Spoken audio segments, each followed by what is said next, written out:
last week we started off, we talked about there is a purpose for parenting. And one of the purposes is to protect and prepare children to survive and thrive in the kind of society in which they will live. So there's certain skills that children need in order to have a successful life. And we as parents are the ones that are here to help them with that. There are 5 essential qualities of character: respect, responsibility, cooperation, courage, self-esteem. And we talked about the WASA, that which gives balance. And so we have, we need balance in our life. We can't be one way or the other. We have to be a mixture of both. And that's when you talk about the styles of parenting. There is a dictatorship, limits without freedom. That means it's my way or the highway. Or we have doormat. Oh, you'll figure it out. Go ahead. You're a big girl or you're a big boy. You can figure it out. But we don't want to do either one of those. We want to do the active parenting, which has a little bit of both. And so we call that freedom within limits, okay? And just know that people's freedoms grow as they get older, right? Where you used to put diapers on them and you picked out the clothes that they're wearing now, they get to be 5 and it's like, I don't like that. I don't want to wear that color.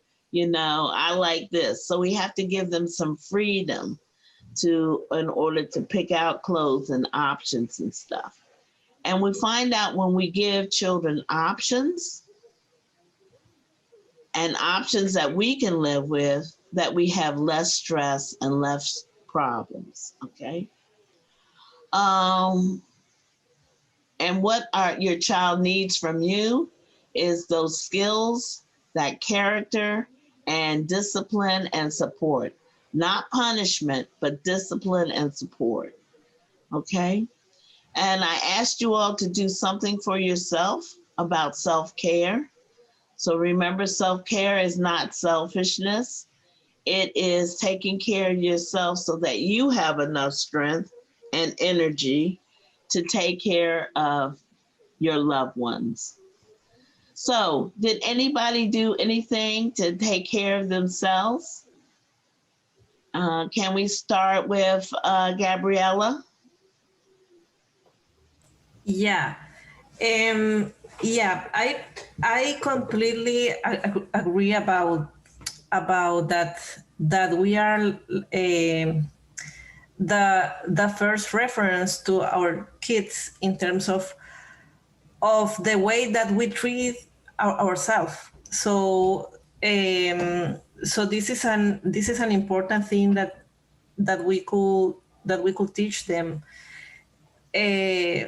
So for trying to be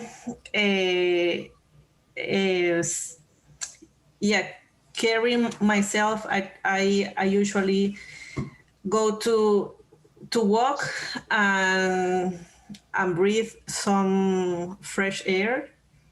Yeah. and I put a lot of good music. So it's another. I feel that I could be, or I could get leave all stress and maybe bad things in terms of the way to be, because every time it's a process when we feel, for example, guilty, or we feel that we didn't finish something. So I find that walk, it's a nice way to feel better. Yeah. Give yourself a break, right? Yeah. Okay. I am so bad with names. Icon. Okay, can you say it for me, please? Yes, of course, no worries. It's Ijan, and it's hard, I know. Yeah, no worries. Yeah, actually, I usually do what Gabriella do: put on music and go to walk. If I feel like I, well, even if I don't feel like that, I usually do that. But this week I went out with my friends and have a couple of, friendly, grown-up, adult talk with my friends, which helps. So. Yes, adult conversation always helps. Yes. Yeah. And that's a good thing to do. Okay, I think we have two people that are on the phone and I can't see them and I can't see names, unfortunately. Okay. Daphne? Yes, Delphine. You mean no? That's, this is okay. That's Delphina? Yes, Delphine. So hi everybody. Okay. I'm sorry I was late, so I didn't add your last question. So it was about what are the way to recover, no, as parents or no. What did you do for self-care this week? I asked, that was part of the homework, to do something. Okay, because I was not part of the first session. So yes, I usually go for I run. I go for footing twice or three times a week. 1 hour. Right. And it's very nice. Yeah. I run in my mind. My mind is all in my mind. I see myself running, but actually I'm just walking. It doesn't go any faster than that. And I think we have one more person. Hi, this is Roxana. And Okay, Roxana. So what I do is actually try to give myself some time besides of going out for a walk and being in nature. I try to give myself some time either in the morning or when everyone is gone to bed to do some meditation, just to be in a space of quiet. I might put some like nature sounds, but just to give myself that time to reflect on the day, try to figure out different things, or just be quiet, just be in a quiet moment. And that really helps me energize and helps me become more hopeful, and gives me, just ways to just calm my mind and my spirit. Yeah. I think that's good, because at first I started off with cooking, right? That was my relaxation, to cook something nice that I liked and everything. But since we don't have very much activity, the cooking began to put weight on me. So I said I needed to do something to take care of myself so that I don't get so heavy, because it seems like all I'm doing is sitting in front of a computer. So I do get out and walk myself because walking seems to free up a little bit. Like you said, you get that fresh air. Now that it's raining and stuff like that, I'm going to have to figure something out. But even if I have to just put on a heavy coat and my earmuffs or something, I'm going to have to get out at least an hour during the day and do some walking and stuff. So, yeah, it can be kind of hectic and everything.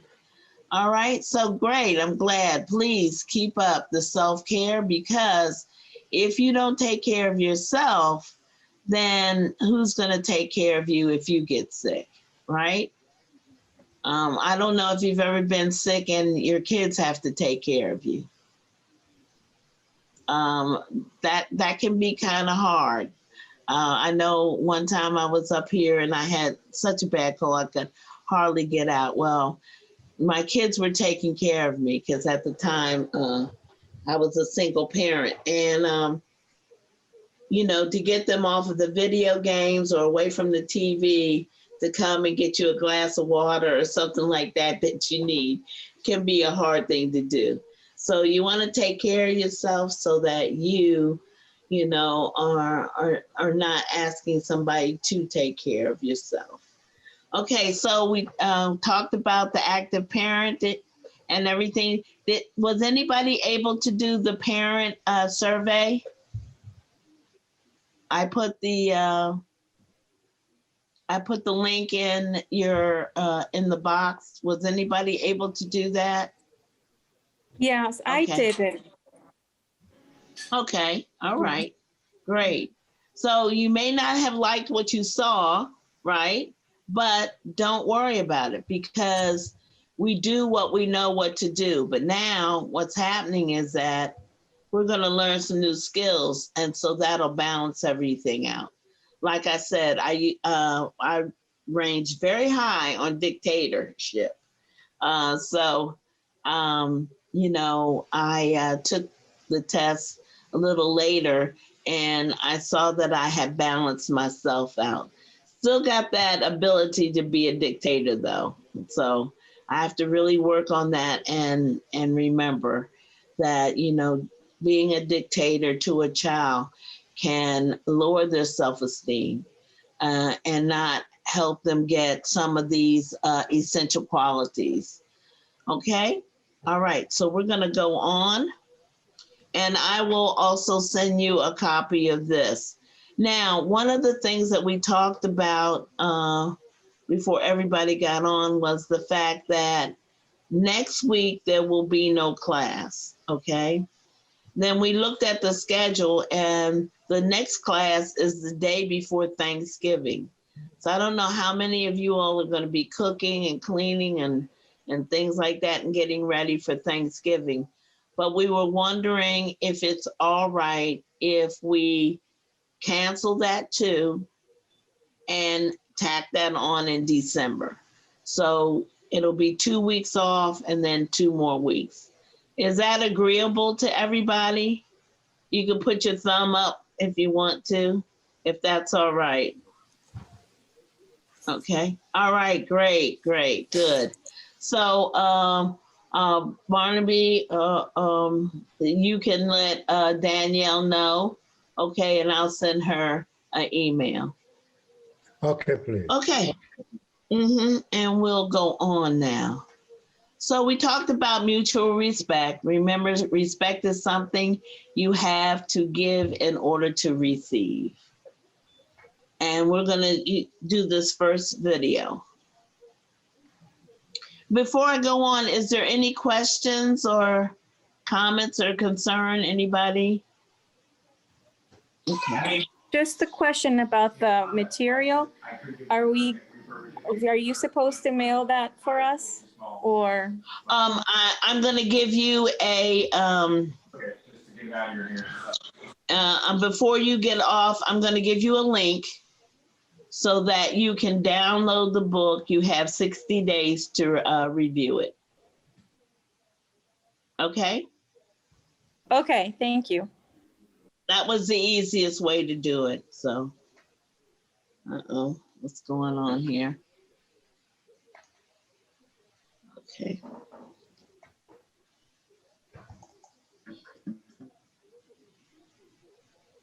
Come on.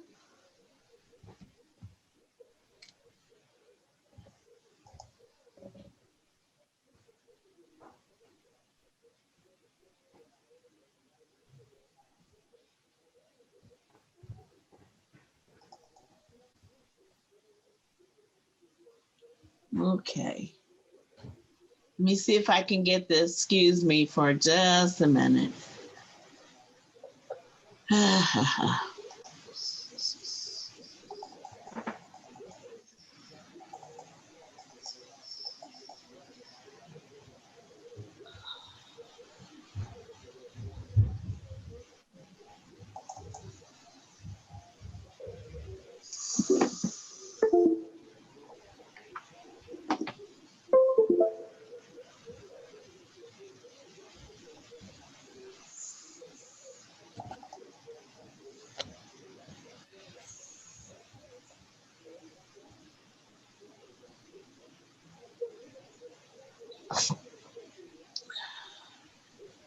I'm sorry, technical difficulties as usual.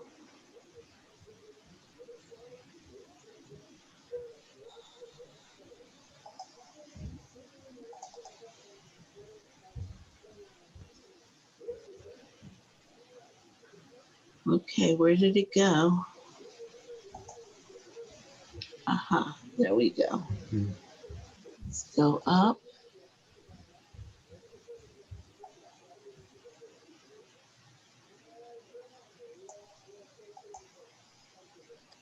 All right.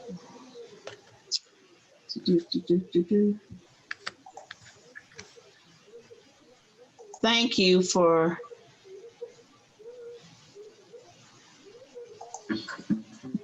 okay. Let me share my screen again.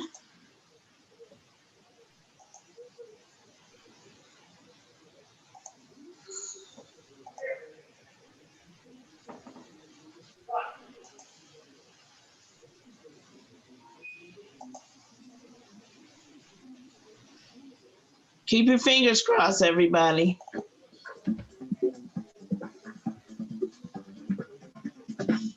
In the vignette that introduced the active style of parenting, you probably noticed that the parents, Jeffrey and Nicole, treated Kayla respectfully even as they maintained their authority. To be treated respectfully is so important in a society of equals that the absence of respect almost guarantees a power struggle. This may seem obvious. However, the way we talk to children is sometimes so disrespectful that they will continue a misbehavior just to show us they refuse to accept such treatment. If we want our children to respect us, first we have to be willing to respect them. That means not talking to them in ways we wouldn't tolerate from them. Let me show you what I mean. It's time to get ready for your bath. Lucas, why do I have to repeat myself? When I talk to you, I expect you to listen. It's disrespectful to ignore me like that. Do you understand me, young man? If you had trouble recognizing Mom's behavior as disrespectful in that scene, consider this next scene. Mother, look at this. Mother, when I talk to you, I expect you to listen. It's disrespectful for you to ignore me like that. You understand me, middle-aged woman? Okay. So when I first saw that, I thought, hey, I thought she did pretty good, right? You know, she didn't use any bad words and didn't yank the kid up or anything like that. But there is a way of being forceful and also being respectful. And that's lowering your voice, you know, talking to somebody directly. So we're going to see that as we go. So how adults can be disrespectful to children: yelling at them, calling them names, ignoring them, overprotecting them, you know, doing for them when they can do for themselves, not introducing them to others. We talked about some of this last time. So expecting them to fail, misbehave, or otherwise mess up. So here's part 2. And I just wanted to play part 1 again for you. I know we looked at it last time, but so that you would remember it.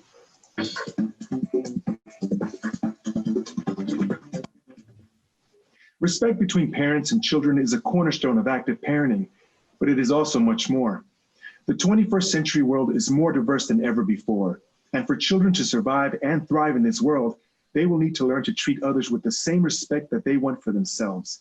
The first step in teaching our children respect, as we have just seen, is to treat them respectfully ourselves. This sets a good example and shows them what respect looks like. But kids are still kids, and there will be times when anger and disappointment leads them to treat us or others disrespectfully. When this happens, it's our job to correct them and, if necessary, provide discipline. We will focus more on how these methods work later in the program, but for now, let's see some examples of what I mean. It's my turn. Wait, I almost got it. Let me try again. No, it's my turn. But you're so good. You get to play forever. Just let me try one more time. It's not my fault you stink. Give it to me. Just one more time. It's not fair, you cheater. Sounds like you two are having trouble taking turns. He's a cheater. He's me. And you're both being disrespectful. Come on, you know we don't allow name calling in this family. Now you can either solve this respectfully or neither of you are going to play. I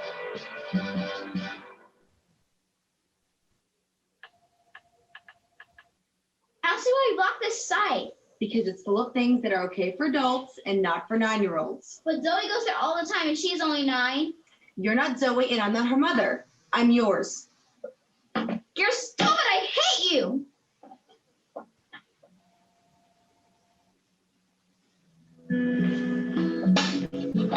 Please sit down for a minute, Sophia. You seem pretty angry about the whole internet thing. Yeah.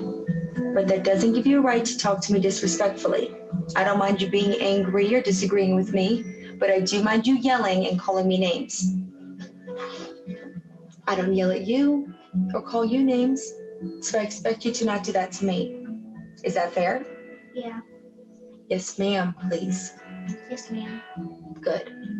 Then you'll understand why there will be no internet this week as a consequence. Oh, Mom. Sophia, you have to learn to talk to people respectfully in order to get along in this world. And that starts with your mother. You're a good kid, but sometimes you let that temper of yours get you into trouble. Now, you might think that not being able to go online for a week is a tough consequence. But could you imagine what would happen to me if I talked to my boss like that? What? Well, I'd probably be out of a job, and then we'd have no money for a computer or internet at all. Okay? Well, that worked out good, didn't it? Okay. So when you think about it, that sitting down, talking in a lower tone, you know, giving them reasons. I mean, we all want to know why we have to do things, and even children want to know why.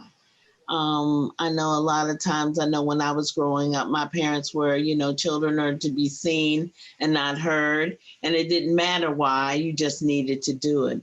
But our kids these days, they're developing, they understand things, and they want to know why. So to have a mantra like, you know, this is the way we treat people in our family, or this is the way we treat our house and home because we respect it, you know, those are good things to use with children so that they understand why we are telling them that they need to do certain things. So this part is called a method of choice. And like I said, as being a dictator, it was one way. I wasn't very flexible with my kids. But I learned the art of choosing and giving choices to my children so that they could make a decision, but that decision also met my needs. So you'll see what I'm saying, that you can give children choices, but choices that meet your needs so that whatever they choose, it's going to be good for you. A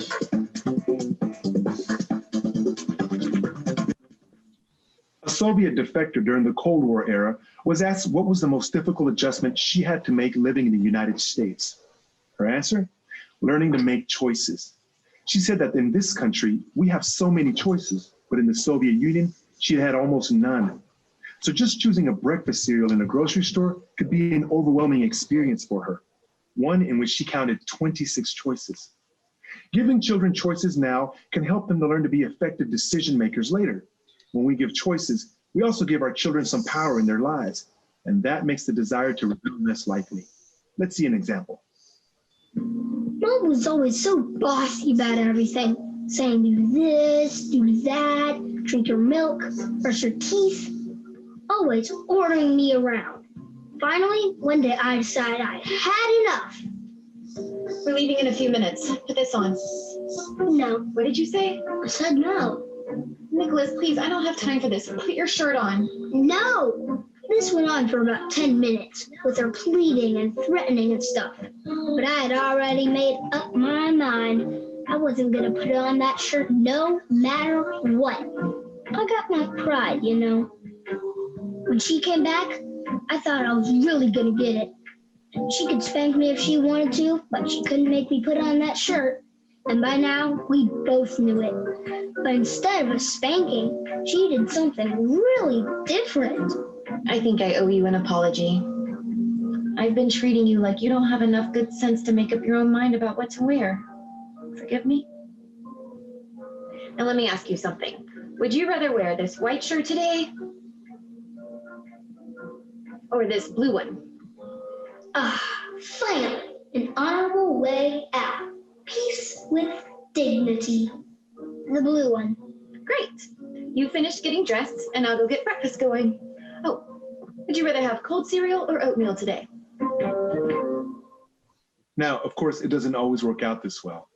Nicholas might have chosen a t-shirt with spaghetti stains from last night's dinner.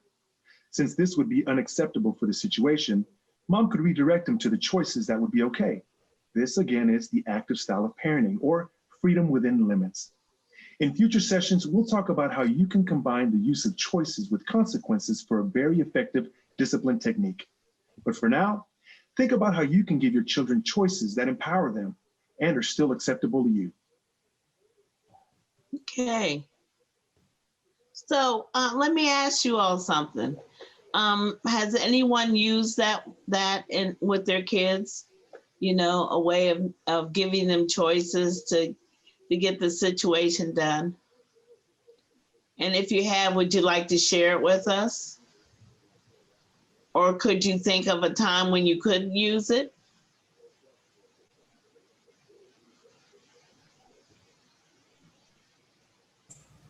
Anyone?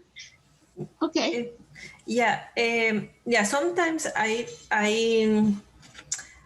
have a process to negotiate, because when I think in choices, I would like to hear also, for example, I consider the limit that I put, but I try to consider that if my limit is not very tight, so maybe hear the voice of my kids in terms of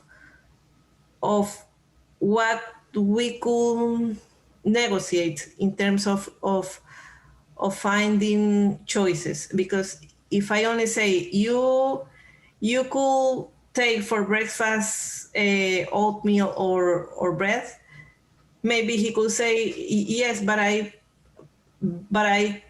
would like also if you could consider eggs or something like that. So yeah, so trying to find the point that is reasonable, and also having like this kind of negotiation that give in both sides this kind of good relations, and not saying everything me all the time, saying what he has to do. Right. Mm-hmm. Okay. All right. Anybody else? Okay. Well, let's look at this example, right? And tell me what you think this is. Come inside and do your homework now. What do you think that is? Dictatorship, doormat? Dictator.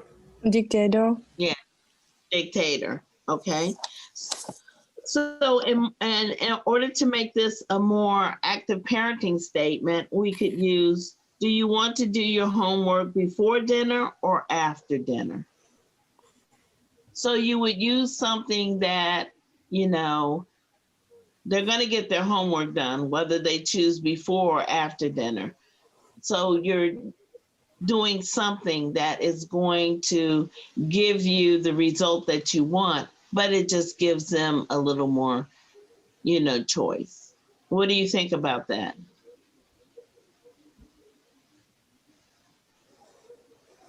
It sometimes works, but sometimes it doesn't work. Yeah, that's true. Sometimes you just say two choices and then they pick up the third choice. Okay, or so can you live with that? As you get Go older, ahead. maybe then you add more choices, I've noticed. Yeah. As they, turn the corner into middle school, then it's... You know, when today. Or you could ask what's reasonable to you. Later on, we're going to talk about having a home meeting, right? And these are some of the things that you can discuss in your home meeting so that everybody knows what is needed of them, and if things don't go right, what the consequence is. And when you ask kids to pick out consequences, their consequences a lot of times are more harsher than ours.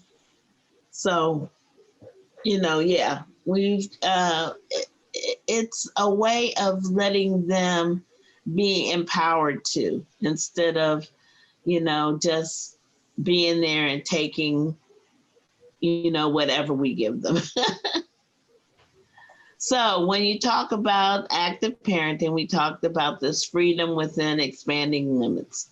So, you know, when they're little, yes, it's time to eat, you know, or when they're in kindergarten, to get them, you know, ready for school and everything, you're going to do your homework as soon as you come in or before dinner, you know, but when they get older, you're going to have to give some options, you know? Does that make sense? And also it alleviates you from arguing, you know, and having to sit down, you know, because when you do that, what happens is the two of you are in a power struggle, and that never works. Nobody wins then. So we talked a little bit about taking care of yourself, taking time out from your children, just putting yourself on time out. There was times when I used to put on my door, I'm in time out, you know, just to get a break, because I could go into the bathroom and my kids will barge into the bathroom, you know, setting boundaries, setting limits. Do something that you enjoy, you know, and it's always good to have adult conversation about adult things, you know, relaxing, keeping yourself healthy. And some of you all said clearing your head, you know, and just relaxing. So this is the family meeting. And this I would like you all to try over the next 2 weeks to have a family meeting. So I'm gonna play this video and then we'll talk about it a little bit.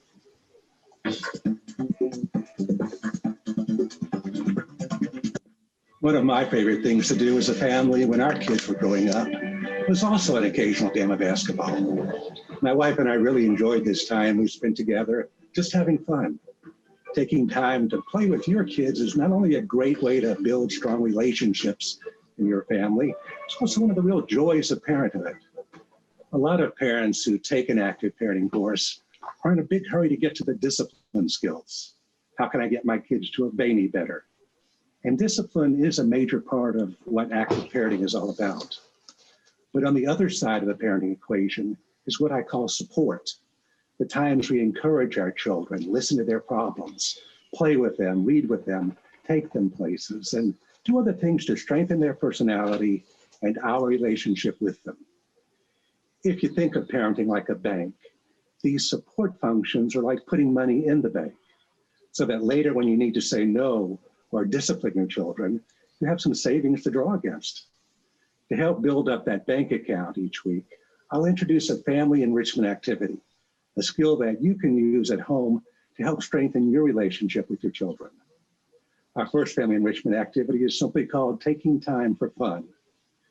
Play is an incredibly important part of the development of healthy children, physically, mentally, socially, and emotionally. And when you and your child play together, you grow closer, because what you are really saying at an unconscious level is, I like you and I like being with you. This is a very encouraging message for both parent and child. No wonder that so many relationships start out with doing something fun together. It doesn't have to be long, 5 or 10 minutes on a busy day, more when you can. But the key is to make it a regular habit. In other words, every day a little play. It can be a game or sport, roughhousing, or reading together, to name just a few. Just make sure that you find things that are fun for both of you. Even better, hold a brief family meeting and decide on an activity or outing the whole family can enjoy. I called this family meeting to talk about planning something fun we can do together for a little while this weekend. Mom, I wanted to go over to Zoe's house this weekend. I know we all have other things that we want to do too, so I'm thinking we can keep it short. In fact, let's talk about when we might find some time this weekend. I wanted to go to the park and swing. That's a good idea, Lucas. Maybe we can pack a picnic lunch too. And then maybe we can stop and get some ice cream on the way back home. Yay! Hey, this sounds like fun. Maybe Sunday afternoon? You can find additional tips for this activity in your parents' guide and a place to keep track of your experiences in your workbook. And whatever you choose to do, enjoy the time with your family. Okay. So what do you think about having a family meeting?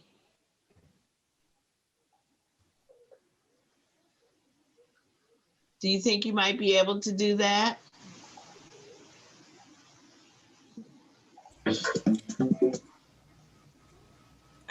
I think that family meetings, it's the way to create memories in kids, because at the end, when we are adults, we remember who stayed with us, who played with us, who smiled with us, and who support us in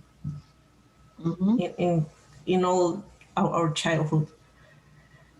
Yeah. Yeah. And it also strengthens your family. It helps children make decisions and know that they're in partnership with you as the parent. You know, it shows participation, and it shows that you are able to sit down and listen to them, because what's going to happen is they're not going to stay 5 or 6 forever, right? They're going to grow up to be 16 and 17. And that's when you get the child that doesn't talk, because they never learned to communicate with their parent.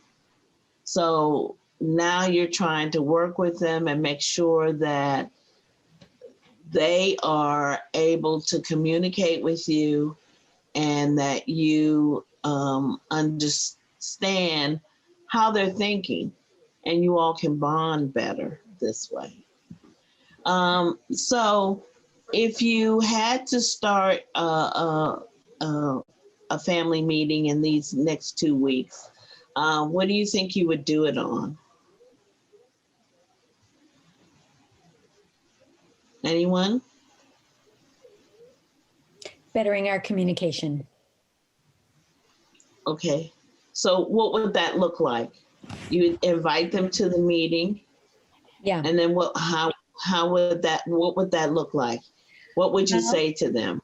The tools that have been given to me have been in the form of sheets of paper or videos like this. Like if this was more geared towards, just, communication in general, and it wasn't so much just for the parents. We've watched one of those before, which I think was helpful for everybody in the family. So maybe just we'll watch a video together or discuss that we're going to do that, or, go through like a worksheet that works on, some tool that. Okay. All right. And then you could make it a little more less formal, right? You could just say, what do you think about how we talk to each other? Or if there's something that your children are doing that you don't like, right? So we had one mom in one of my classes who said that her kids were always yelling at her, and so she wanted to stop the yelling. So I said, have a family meeting, let people know with I statements how they're yelling at you makes you feel, and then how it makes you react to them.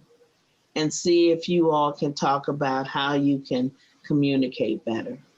So, those are also some ideas. So that's good. How would you invite them? How would you invite them? Tell them. That'll be the problem. That's actually dictatorship, right? That's why we haven't done it yet, because it's like finding the time, and then how do you corral everyone and get them all in one place at one time and everybody agree to it? That's a hard part. Well, then try something that's less formal for the first time, because if you have a successful first one, they will ask you, when are we going to have another meeting? So have something with something good to eat, and just say, listen, Saturday's coming up and I want to talk about a little activity we could do for Saturday. What would you all like to do? And I know it's hard. So when you get everybody wanting to do something different, then put all the things in a hat and let them pick something out. And that's what you'll do. Yeah. You got to figure out those things that, because that could be everybody. I want to do this. I want to do this. Well, I'm not going to do this. I'm not going to do that. So, yeah, that sounds good. Great. Anybody else? Thank you for sharing that. I had a question. How is it possible to organize this with younger kids? Like my son, my youngest one is 5 years old. And is it possible for them to participate to this kind of meeting? Yes. Yeah. You could use, in the dollar store, they have construction paper, right? And you can put the construction paper on the floor, set your 5-year-old and even the older kids, right? Because they like to give everybody some markers and stuff, and let them draw things on the construction board while you talk about things. It can be a family activity and a house meeting at the same time. Mm-hmm. I want to talk about keeping the house straight. How can we do that? What can you do to help me keep the house straight? Or I want to talk about you all organizing yourself for school, But if you have the construction paper down there and some crayons or some markers that they can write on and everything, it gives them something to do with their hands and keeps them occupied in one space, and you make it short. Okay. Thank you. Just try it. Rome wasn't built in a day, so you try it and you see what works and what doesn't. Okay. Anybody else?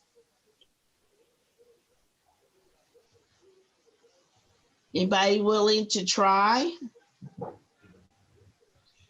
There is a thing here on the at the bottom of your screen on participation, and there's a little arrow. No, I guess that's not where it's at. Excuse me, I'm sorry. Maybe it's here. Okay, yeah, you can do a thumbs up. It says reactions. You can do a thumbs up. You can do a clap of the hands. So they're all positive. So I give you options, but there's no bad options. Okay. All right. And there was something too where you could say yes or no. What is that under chat? You do the chat or participation. If you do the participants there, you have a yes, no, and all that. Okay. And a thumbs up, thumbs down, and all that stuff. Okay. So you can react that way if you don't want to say anything. All right. So in the next 2 weeks, everybody is going to have a house meeting. Okay. You can do it about having something fun or just introducing it to it. Have something good like some popcorn, or maybe that's the pizza day, when you have Friday night pizza or something, or even to play a game. I don't know how many of you all have game nights or movie nights, and this could be part of it too. Okay? All right, we're going to go on to somewhere here. I have it. Okay, Pat. Find what you're looking for here. That's not it. There we go.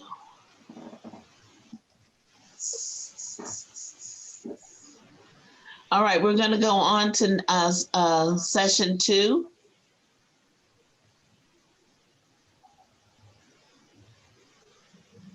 All right, Pat.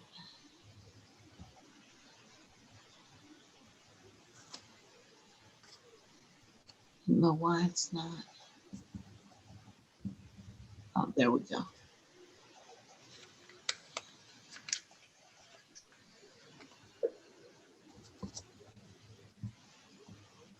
Okay, I'm going to share my screen with you all.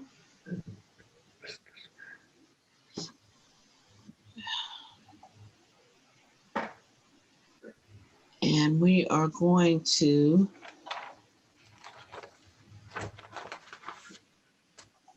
go to session 2.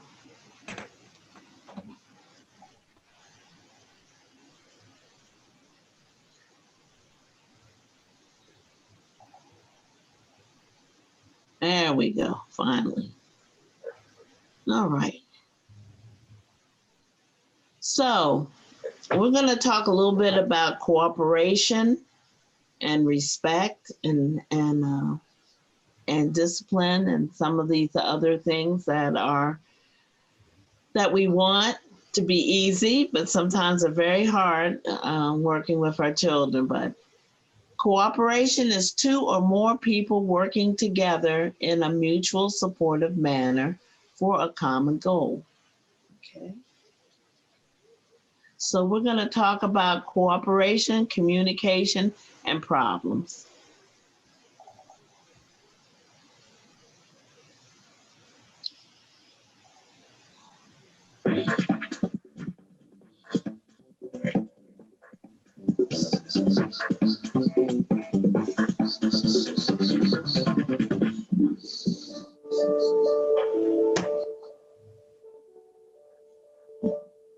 Hey Daniel, how was school today? Okay. You seem kind of down. Anything wrong? Nah, it's okay. How about some chocolate milk? Okay. Mom? Yes, Daniel? Is it ever okay to get into a fight? Sounds like you had a rough day. Communicating with our kids is not always easy.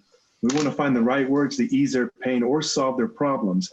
But if we could make their problems go away, would we really be doing them a favor? After all, life is full of problems, and a large part of success in the 21st century is about learning how to solve those problems, either on our own or by working cooperatively with others. It's funny, in a way, that often it's the problems in life that motivate us to learn and grow stronger. Well, potentially stronger. You see, the difference between successful and unsuccessful families is not the presence or absence of problems.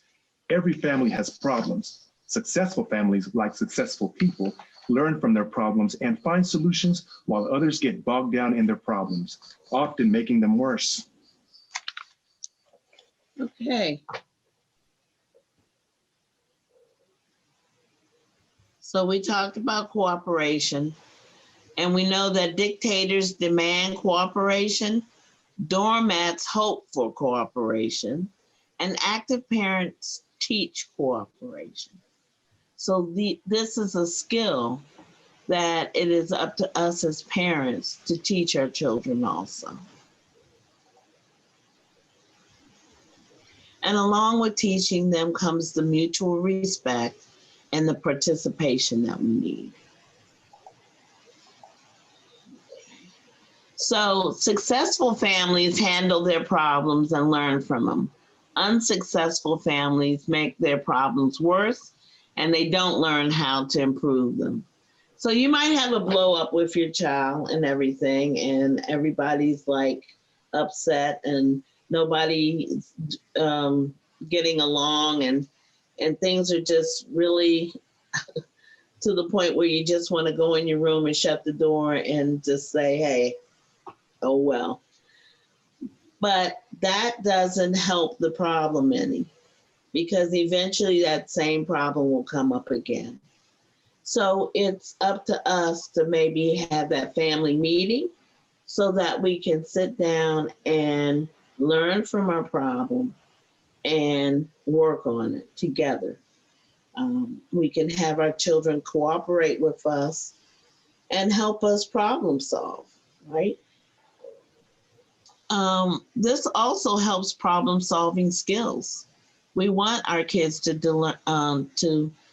learn these, and communication skills, which is one of the things that you were talking about, maybe having a family meeting about.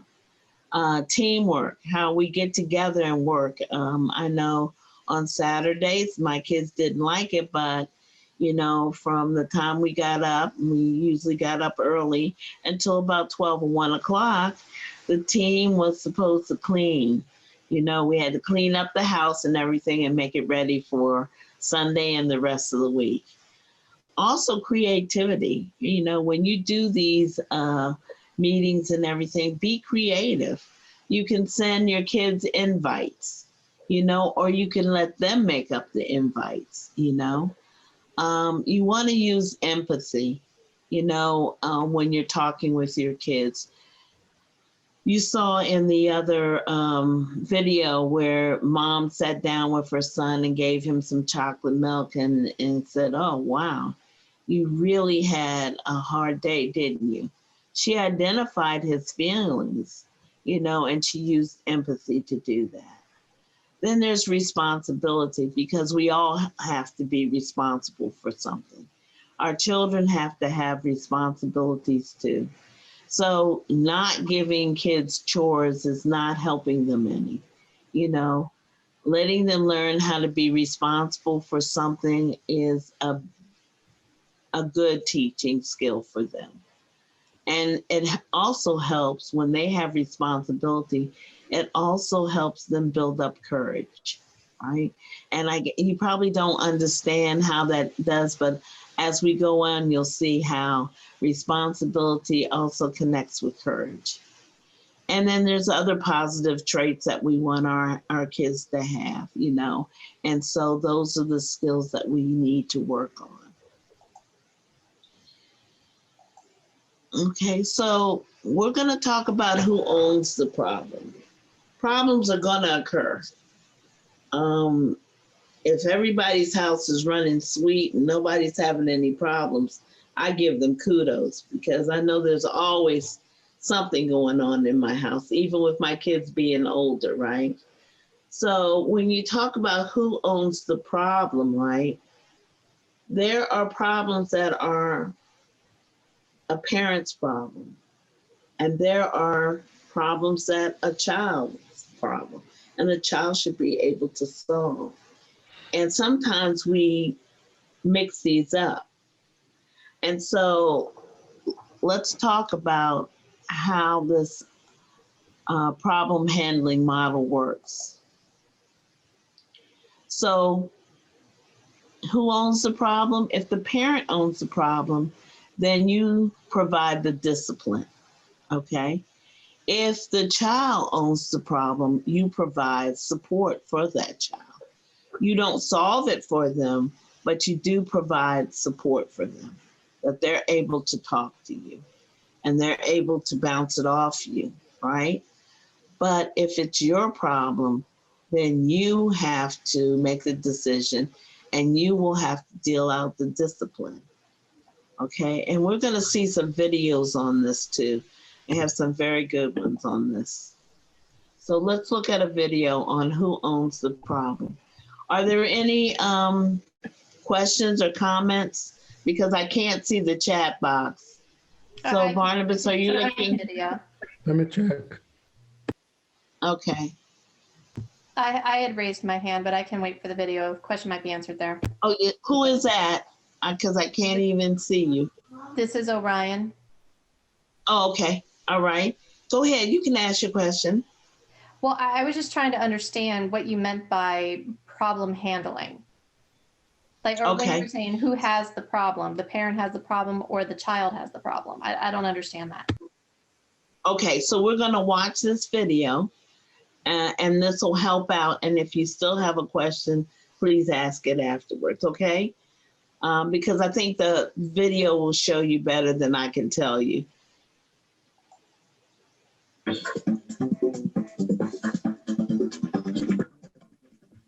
When your child has a problem, whether it's being picked on at school or failing to do his chores at home, the first step in deciding how to handle it effectively is to determine who owns responsibility for handling the problem.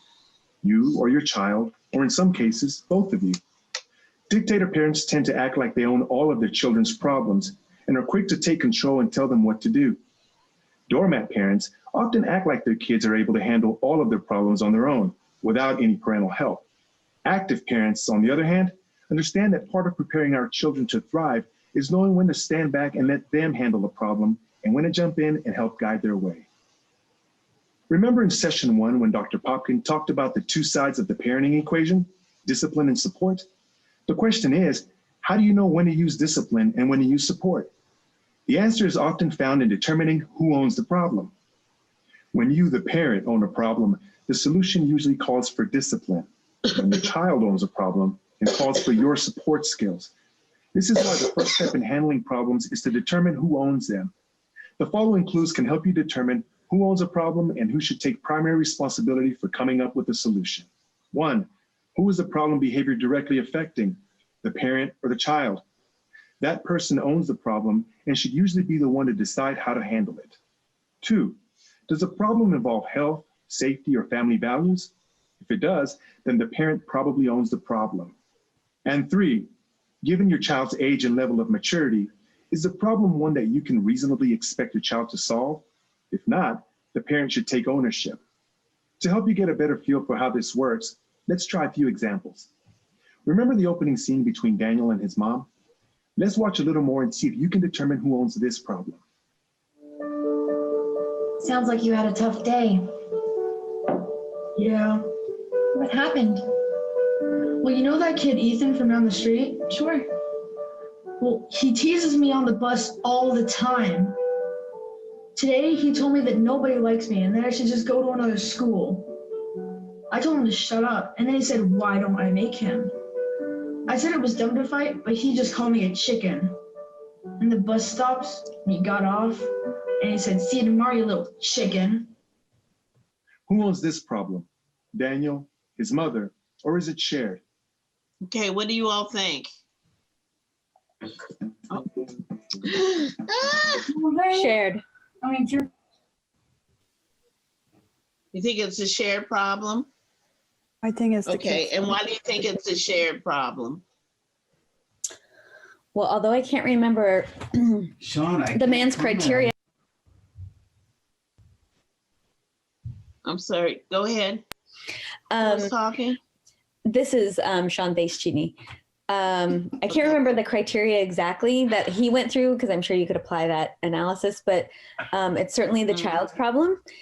But I would think it's also the parent's problem in the sense that maybe it involves some family values in terms of protocols around respect or how you treat others and how we treat each other. Okay. All right. Anybody else?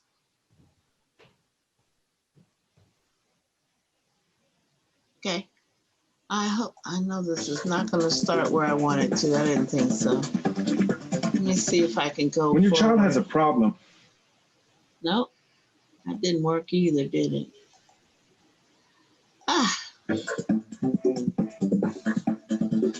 So, like you said, the child When your owns child the has a problem, whether it's being picked on at school or failing to do his chores at home, the first step in deciding how to handle it effectively is to determine who owns responsibility for handling the problem. You or your child, or in some cases, both of you. Dictator parents tend to act like they own all of their children's problems and are quick to take control and tell them what to do. Doormat parents often act like their kids are able to handle all of their problems on their own without any parental help. Active parents, on the other hand, understand that part of preparing our children to thrive is knowing when to stand back and let them handle a problem and when to jump in and help guide their way. Remember in session 1 when Dr. Popkin talked about the two sides of the parenting equation, discipline and support? The question is, how do you know when to use discipline and when to use support? The answer is often found in determining who owns the problem. When you, the parent, own a problem, the solution usually calls for discipline. When your child owns a problem, then calls for your support skills. This is why the first step in handling problems is to determine who owns them. The following clues can help you determine who owns a problem and who should take primary responsibility for coming up with a solution. 1, who is the problem behavior directly affecting, the parent or the child? That person owns the problem and should usually be the one to decide how to handle it. 2, does the problem involve health, safety, or family values? If it does, then the parent probably owns the problem. And 3, given your child's age and level of maturity, is the problem one that you can reasonably expect your child to solve? If not, the parent should take ownership.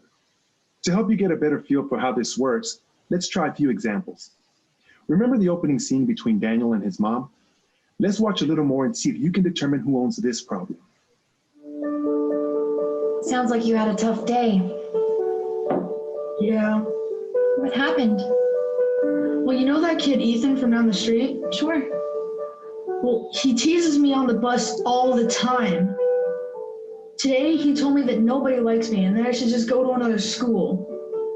I told him to shut up, and then he said, why don't I make him?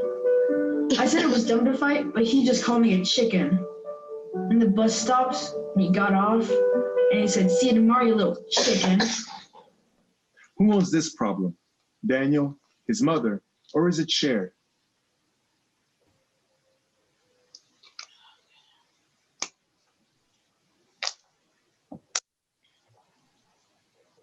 Should go forward. Okay, I guess it's not. So let's. But who owns when the your child problem has as a problem, whether it's being picked on at school or failing to do his chores at home, the first step in deciding how to handle it effectively is to determine. Are we stuck? Okay. So who is the problem of behavior directly affecting? So in this one, it was Daniel, right? And does the problem involve health, safety, or family values? Well, right now, it's just him and a young man arguing, right?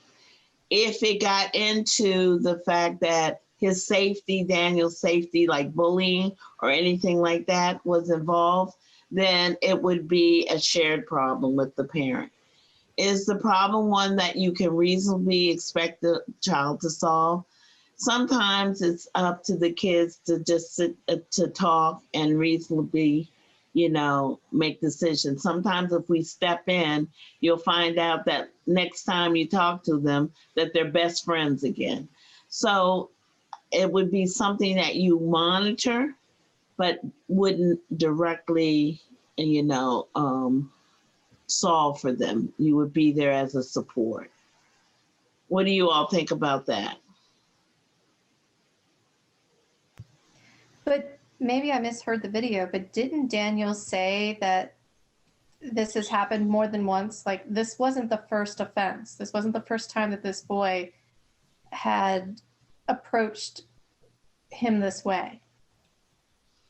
And so wouldn't that be consistent with a bullying type behavior? Not until it gets to a certain point. If it happens over and over, for a week's time or something like that, yeah, then I would put in a bullying report. That would be when I, as a parent, would take over. But I would talk to my child and say, do you think you can resolve this, or can you all talk, or whatever? But sometimes we can push kids into things being worse than what they are. So I think it's something you should monitor. But if you feel that it's going to be, or that it's happened too many times, that's your child. And if you fear for their safety, because nowadays you don't know, then you may have to do something about it. Okay?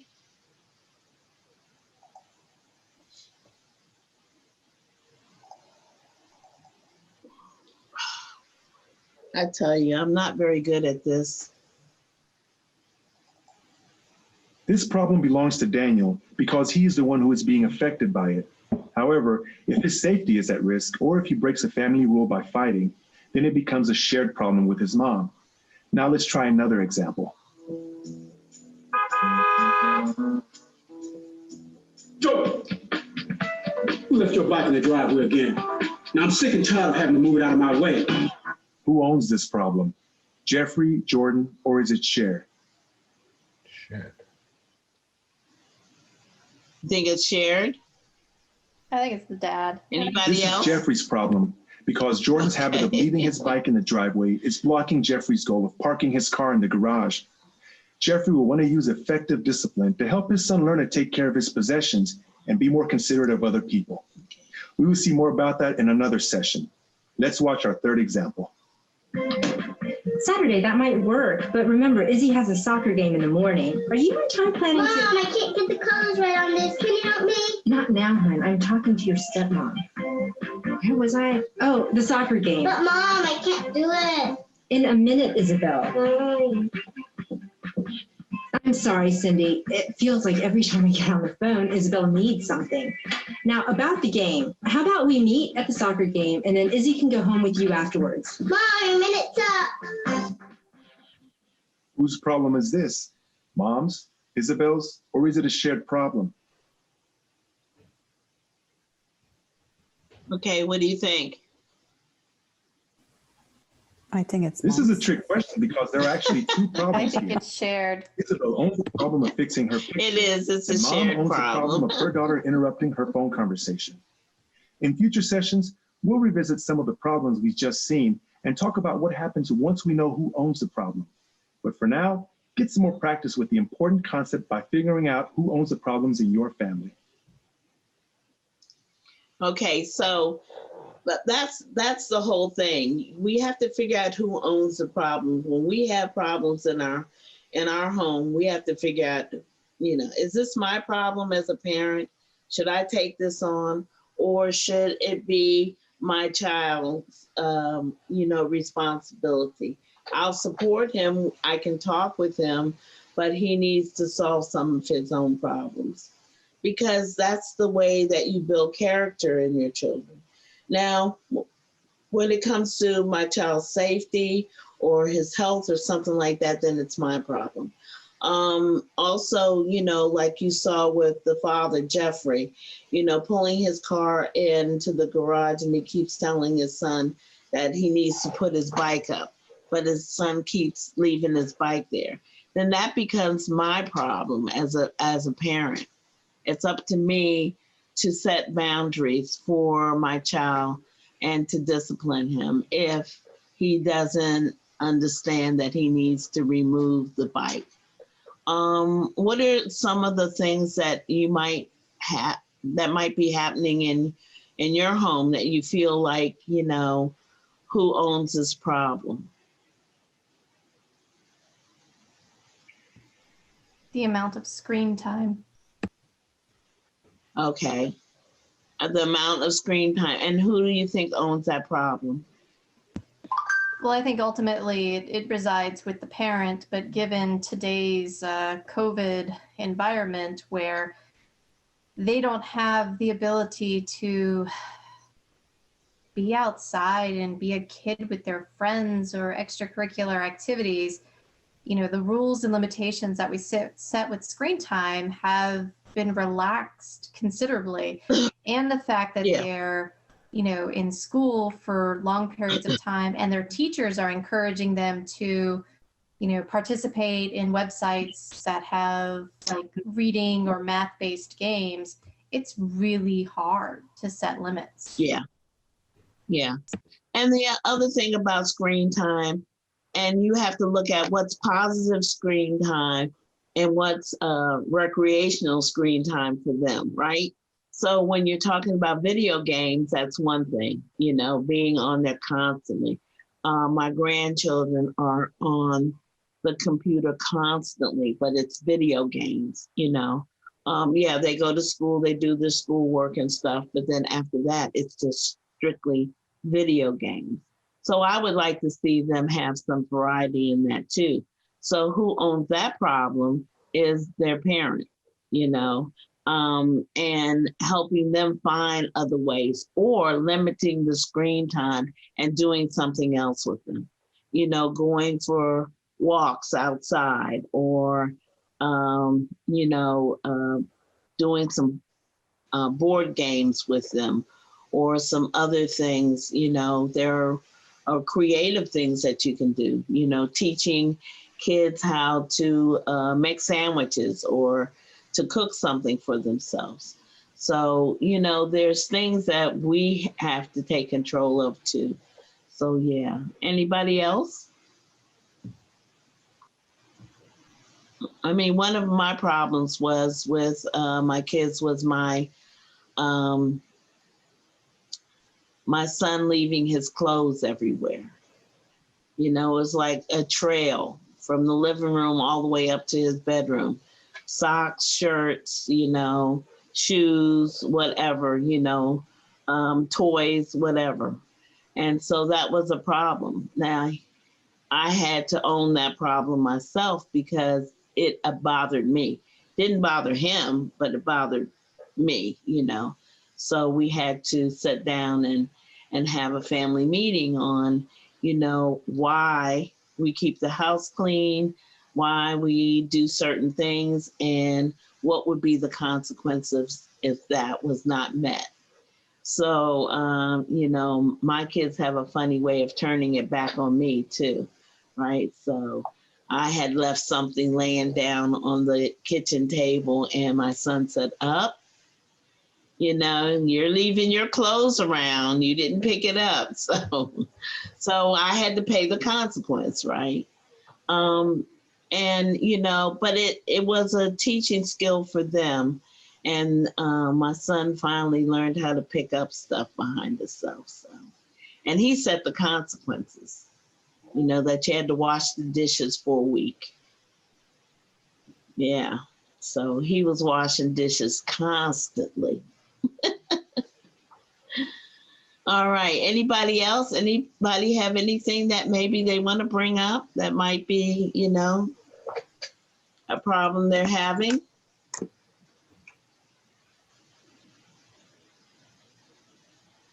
Okay. All right. Let's go on. This problem belongs to Daniel because he is the one who is being affected by it. However, if his safety is at risk or if he breaks a family rule by fighting. Okay. So we looked at who owns the problem. The parent. If the parent owns the problem, we have to make and provide the discipline. If the child owns the problem, we provide support. We avoid communication blocks, and we'll talk about that because a lot of times when we sit down and talk to our children, we don't realize it, but we are giving them communication blocks, right? And let the child handle, but offer support using active communication. Anybody know what active communication is?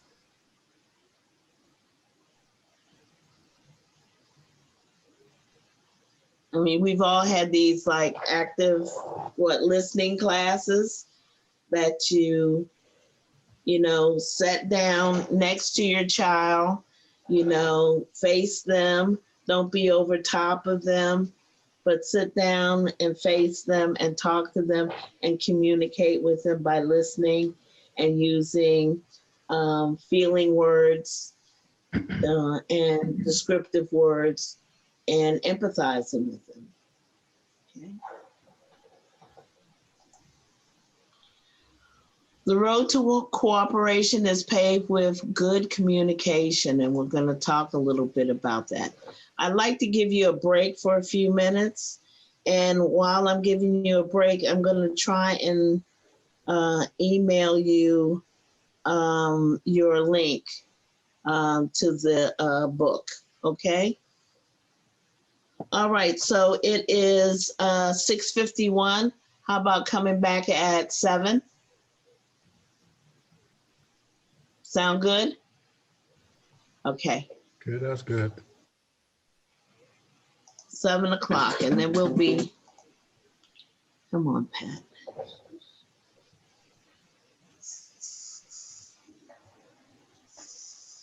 Okay. Stop sharing. There we go. And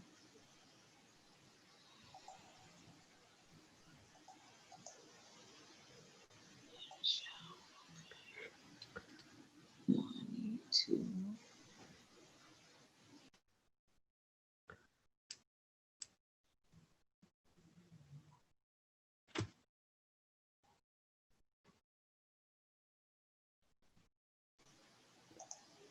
Barnabas, can you yell and tell me when it's time to come back, 7 o'clock? Okay, I'm going to I'll try and do some emails. Okay. I'll do that. All right. Thank you. You're welcome.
Pat, 1 minute to go.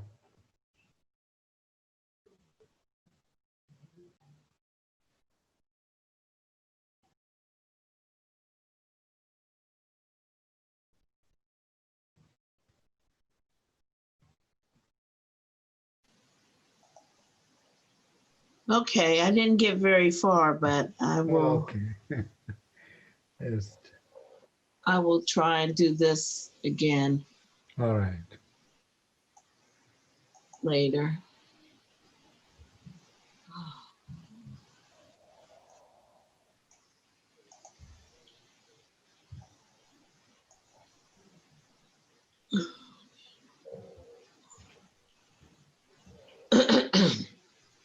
All right.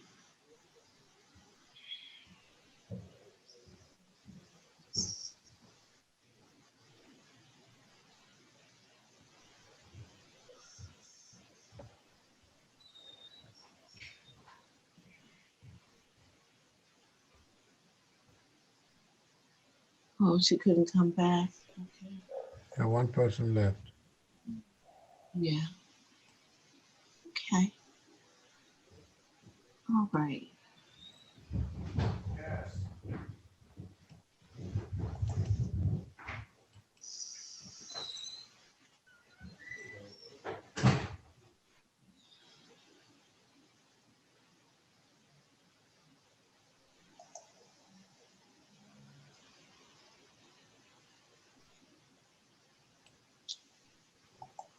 All right, we'll get started again. I am still working on your emails to send you out the links. So after this session, you'll get your links, but you should get it within by tomorrow. If you don't get it by tomorrow, please let somebody know. And does everybody have my email? I'll put it in here again. Hello, parents, let us unmute. No, so they should unmute so they can respond to you. They're all muted. Okay. Does everybody just thumbs up if you have my email? If not, I'm gonna put it in the chat box, okay?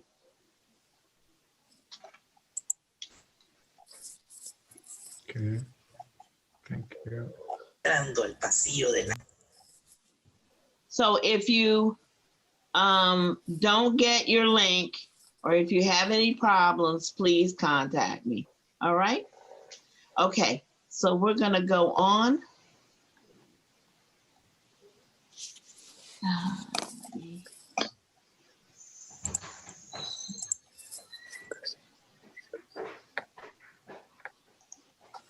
I'm gonna share my screen with you all.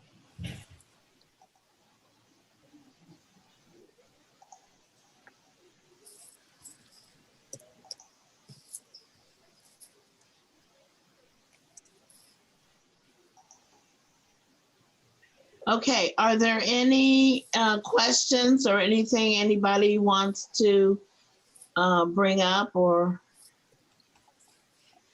how are we going so far? Is everybody thinking that this is good information that you might use? What do you think? You can unmute.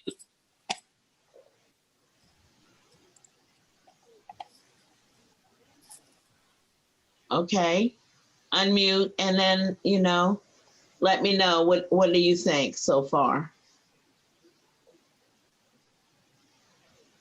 I think this is useful information. And Okay. I hope to, once our PTA starts to incorporate more family engagement meetings, we can apply some of the lessons learned here to help parents who might be struggling as well. Yeah, yeah. And it's good to pass on this information. I also think that, yeah, it's a very practical information, and there are some topics that also are not only related with kids' relation, because for example, active listening, you could use it with your co-worker or with other members, with your neighbors. Yeah. It's a problem solving tools that we could use it with any person. Yeah. A lot of these things are just basic, ways of talking and communicating with people, treating people with respect, asking for their cooperation, so some of these things can be used anywhere. So when you talk about channels of communication, the road to cooperation is paved with good communication. The 3 channels are words. We use our words a lot, right? Our tone of voice, right? Our tone of voice also lets people know how we're feeling and what's going on with us. And then there's those nonverbal cues, like body language and facial expression.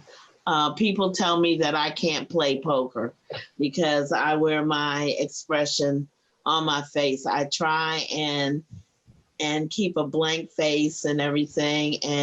But when somebody tells me something that is, sad or whatever, it shows on my face. I can't help it, and I try to do that as best I can. But that's just the way I am, and that's who I am. So, but all these channels are different ways. And when the channels are mixed up, when your words aren't going with your tone of voice, or your facial expressions aren't going with your words and your tone of voice, people get confused. That's why emails are so hard, because what sounds to us when we're writing emails may sound one way to us, and we send it out. When somebody gets it, it may sound a little harsh to them. Have you ever gotten an email that you thought, why are they so angry? Has anybody gotten an email like that, and then you contact the person, they say, oh no, it's not that. I was just trying to say this, but that happens sometimes, because we can't see their facial expression, and we only go on the written words that they put in there. And sometimes those written words can seem harsh to us. Okay, we're going to talk about communication blocks. And remember, I told you that there are a lot of times when we're talking to people that we use these communication blocks.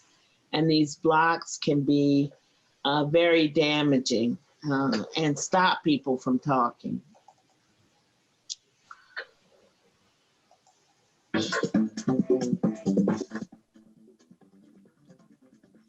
If we are going to win cooperation from our children by using our communication skills, then we must first learn to avoid saying and doing things that block communication. We all want to be askable parents, the kind of parents children come to when they're faced with a difficult problem. But too often, and without even meaning to, we respond to our children in ways that discourage them from asking. We call these obstacles communication blocks. For example, we have been known to issue commands to our children, judge them, placate them, interrogate them, distract, psychologize, or moralize to them. We may be sarcastic or act like a know-it-all. The result is that children learn over time to avoid talking to us about their problems. Let's take a tongue-in-cheek look at how Jordan's parents might use all of these blocks in one conversation. I don't believe it. You don't believe what? Miss Powell, I was sitting there minding my own business while Kristen and Cody were passing notes back and forth. Then Miss Powell turns around and sees me passing this note to Kristen, only it wasn't from me, it was from Cody. But Miss Powell thought it was from me and gave me extra homework because I apparently have too much time on my hands. It isn't fair. Well, son, what you need to do is march right up to Miss Powell and tell her what really happened. No, I can't do that. The kids will call me a tattletale. Well, Jordan, you can't go through life worrying what others will think about you. You don't understand. I have to spend every day with these kids. Oh, honey, you're so smart and so much fun. I don't think they'd stop liking you. You don't understand. They hate tattletales at my school. I won't have any friends. Well, why were you passing notes in the first place? Why would you put yourself in the middle that way? I was just trying to do them a favor. I tell you what I think. I think you like Kristen, and we're using the situation to flirt with her. Mama, don't even like girls, not like that. Well, son, someday you will. Did I ever tell you about the first time me and your mama went out? Yeah, about a dozen times. Don't be disrespectful to your father, young man. He was only trying to help. After all, we've lived longer, and we know more about these things. Okay, whatever. Now that's the wrong attitude to take. How do you ever expect to improve yourself when you think like that? Oh, come on, that's not fair. And life's supposed to be so fair. I am so glad he felt free to come to us with his little problem. Yeah, I don't know why he doesn't ask me often. Okay, well, we know why, right? But we all do that sometimes, you know. We use these things that really block communication. I'm sorry. If we're going to win corporate. All right. So communication blocks, any words, tone of voice, or body language that influences a person's sharing a problem to end the communication, right? So when we're commanding, you know, sometimes, well, tell me what happened. Come on, you know, tell me, you know, or being sarcastic. Oh, really? Was that really the way? You know, or criticizing them. I've told you about doing this. You always do this, you know, or, you know, just putting out those negative expectations, or like you're interrogating a child, you know, standing over top of them. Tell me what happened. Come on now, you know. These are all things that block kids from talking to us. And sometimes we don't realize that we're doing it. Like I said, the best way to talk to a child is for both of you all to be seated, you know, for you to be looking directly at them, and to start a conversation over by asking them, you know, how they're doing. And what's the first thing a kid say when you say, how are you doing? Or what happened? What do they say sometimes?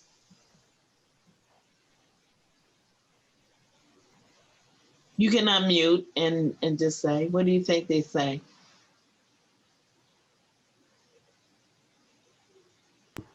Nothing.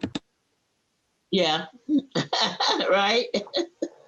So to keep from getting that, you have to ask what's called open-ended questions, right? And open-ended questions are ones that allow a person to talk, you know, allow them to be able to verbalize how they're feeling. And we have to really, you know, kind of prompt them along in order to do that, because sometimes they just don't have the words, or may feel that if they tell us how they're feeling, then we'll criticize them or whatever, or not understand them. So communication blocks. So we remove the courage that a child has when we use those communication blocks.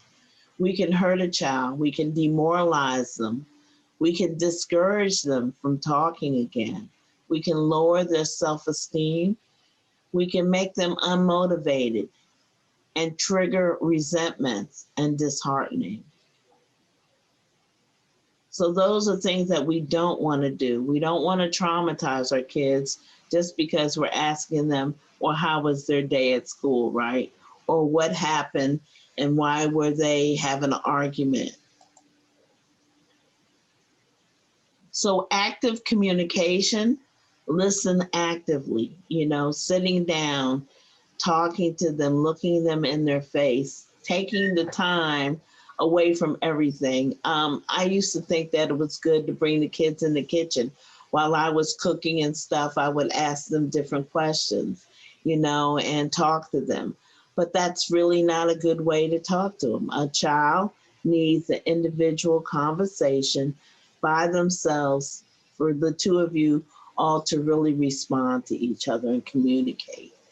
Identify and respond to feelings. Identify the feelings. So it sounds like you're excited about this football game, or it sounds like so-and-so hurt your feelings because they didn't invite you to the party, or your teacher said that to you. It sounds like that really was confusing to you. I try and identify the feeling, and if you don't identify the right feeling, it's okay, because the child will say, well, no, it wasn't that I was confused. I just didn't understand her, because they're using their own words. Look for alternatives, and think about the consequences. Are you using consequences that really relate to whatever is going on? Offer encouragement, and something that I never thought of before was to follow up later. Like, we'll have a discussion and everything, and it's over as far as I'm concerned, right? But they say coming back and following up later lets the child know that you really listen to them and are attentive to their feelings and their needs. I've got to say, does that make sense? Yeah, out of all 5 of these steps, the follow-up is golden. Yeah. Mm-hmm. Yeah, because it does lead to other things too. It leads to more conversation. So that's the good thing about it. Listening actively, pay attention. Children often speak in codes, acknowledge what the child is saying. I see, let me see if I understand you, and show empathy with words, tone of voice, and facial expressions, because that way they know that you're listening to them. Empathy. People don't care how much you know until they know how much you care. And so when you use those feelings and everything, then people know that you care, because they know that you're identifying what they're going through. It seems like you feel very overwhelmed. When somebody says that to me and I'm overwhelmed, I say, oh, they got it. They're really listening to me. And it's the same thing with a child. When you identify their feeling, then they feel like you really understand what they're talking about. So the power of understanding and sharing the feeling of another. And it releases a chemical called oxytocin, which increases feelings of trust, safety, and bonding. Who would have known that there is a chemical in your brain that can be released that makes you feel safe and trusted and bonding, okay? So we know when we use those feeling words, it helps our children out. Identifying and responding to feelings.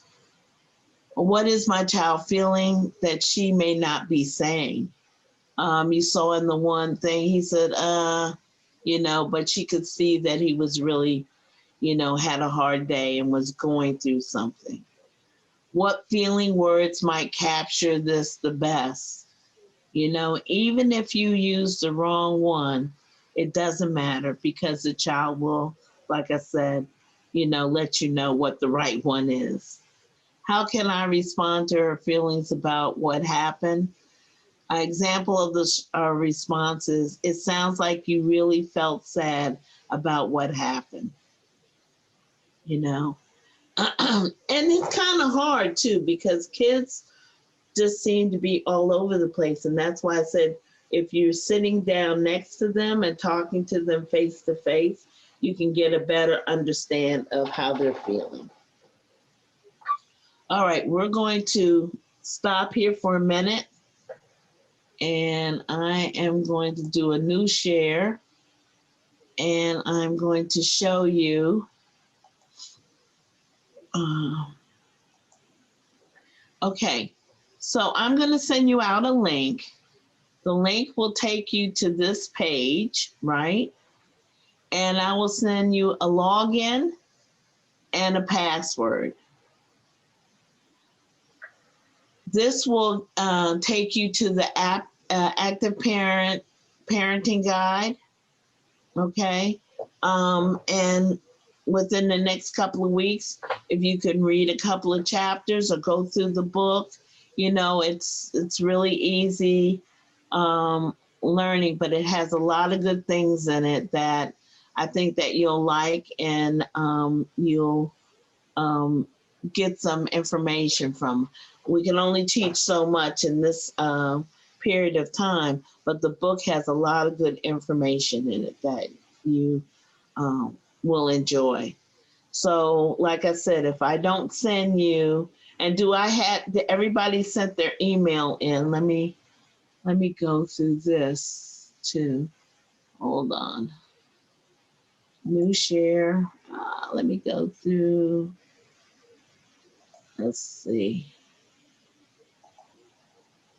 Okay, so I have Roxanne.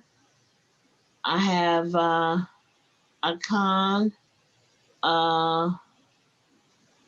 Is Mila here? M-I-L-A, Mila. Okay, Melissa. Gabriella. Okay, if I don't have your email address, can you please send it to me so that I can send you a link? Okay, and you have my email address right here in the chat box. Please write it down and I will send you the link. Okay?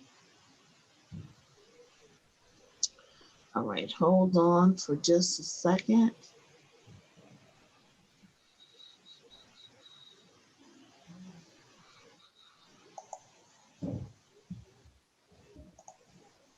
Okay.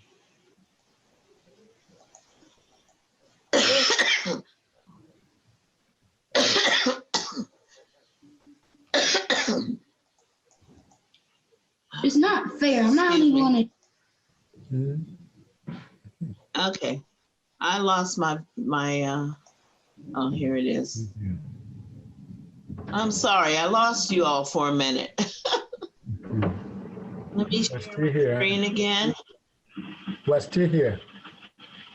Yes, you're still here. I am too. I'm going to share my screen again for you, with you, and we're going to play one more video. And this is a bedtime routine.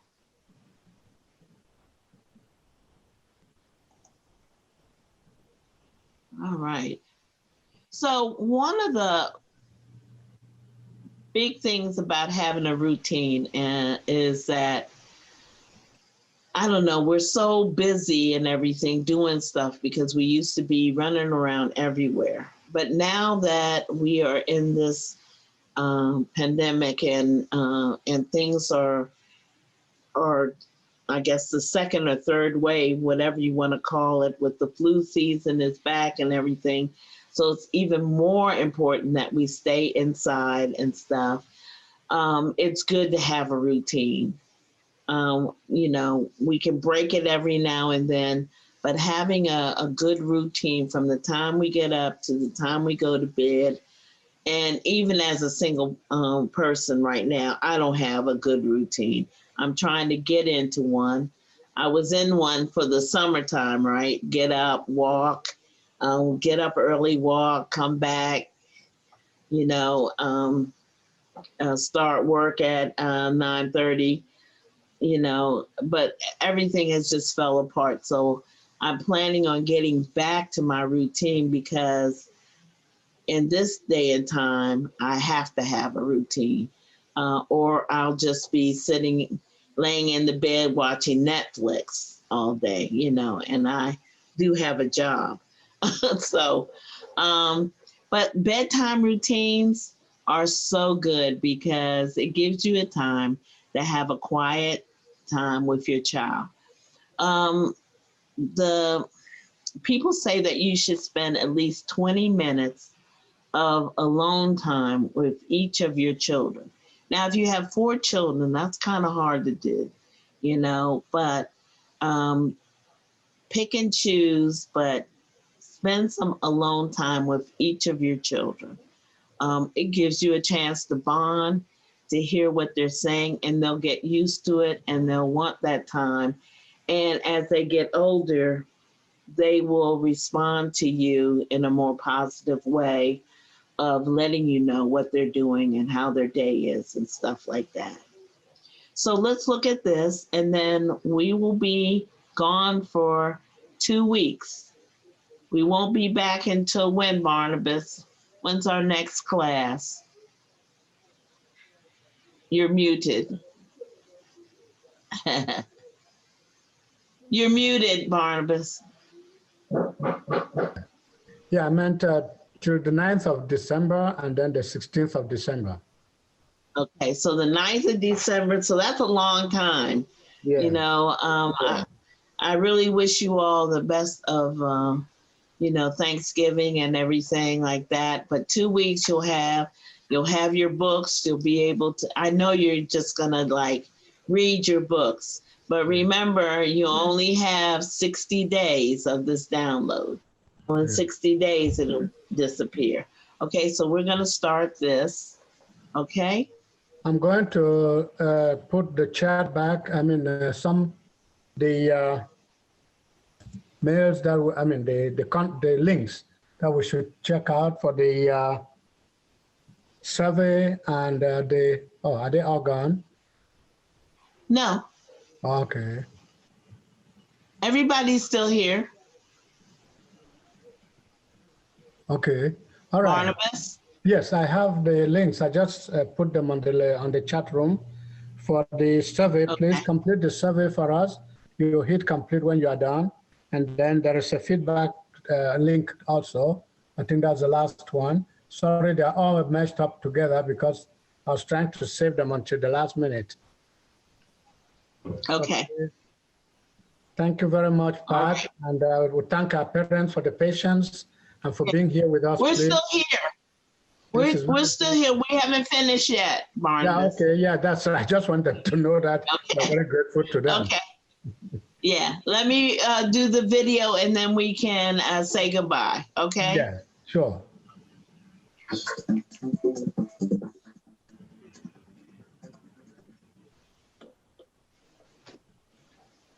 Time to get ready for your bath. Children, especially young children, want and need a certain amount of structure in their days. Knowing that certain things happen at certain times and in certain ways offers a sense of security and order to their worlds. As they get older, they can develop more of their own structures and can depend less on us. And as with most things, moderation is the key. Too rigid of structure that can never vary is just as bad as a structure that's